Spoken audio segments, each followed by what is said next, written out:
If you say that getting the money is the most important thing, you will spend your life completely wasting your time. You'll be doing things you don't like doing in order to go on living, that is, to go on doing things you don't like doing, which is stupid. Better to have a short life that is full of what you like doing than a long life spent in a miserable way. When I first came to college, I was an advertising major because I saw advertising as the closest thing to film I could do and make money at the same time. As most of us are brought up, we're always taught to pursue our passions, but as soon as we identify these passions, we're told to pick something else more practical. As discouraging as this has been, I'm proud to say now that I've broken out of that system of thought and I've actually begun to pursue my passion, and I'm sure most other students in film are in the same boat. I love talking about how I got to the point I'm at now, but what's just as important is how I got here. I've kind of always been predisposed to going into film simply because of my family background. First of all, my mom, one of the nicest, most encouraging people in my life, actually had her own run of success in Hollywood. For quite a while, she worked in LA as a staff writer on projects like Kids Incorporated, Room for Two, Nothing in Common, The Little Mermaid, and Winnie the Pooh. She kind of killed it there for a while, and I really have a lot of respect for her for succeeding the way she did. Secondly, my dad, who's one of the coolest and funniest people I've ever known, also had his own time in the film industry as a script consultant for Bachelor Party, Bad Influence, Death Becomes Her, Don't Tell Mom the Babysitter's Dead, and Carlito's Way, and an assistant director for several other films. Outside of film backgrounds, my sister, who also happens to be my twin, has predominantly contributed a sense of partnership that I've never experienced with any other person. She's into a lot of the same things I am, and consequently we've always been able to nerd out about movies and other shit like that. And while this seems insignificant, it has undoubtedly shaped who I am today, and I owe a lot of that to her.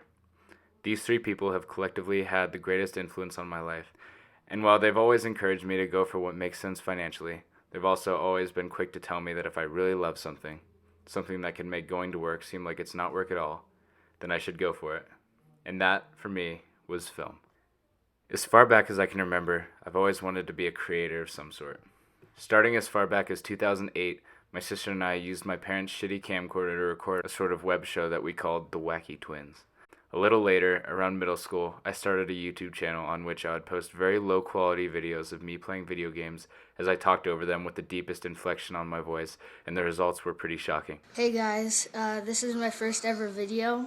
I continued this rinky-dink YouTube career for several years until I suppose I got bored and decided I would take a new direction. In my sophomore year of high school, I took what is still the best class I've ever taken, lower-level video production. In this class, I made all kinds of cliche PSAs, skits, intros, all kinds of stuff, and all I can remember is, for the first time in my life, actually being excited for a class. This was a feeling unlike anything I had ever experienced, so I knew I had to chase it. I took the class 2 more times by the end of high school, and out of this 3-year span came a few gems like my famous iPhone commercial, and my personal favorite, an 8-minute melodrama Western film in which myself and the other directors deemed it necessary to name every single character Phil.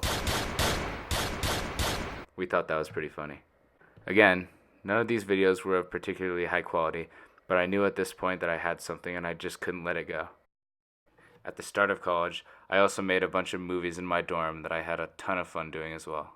This was when I felt that I was finally honing in on my skills, which was extremely exciting.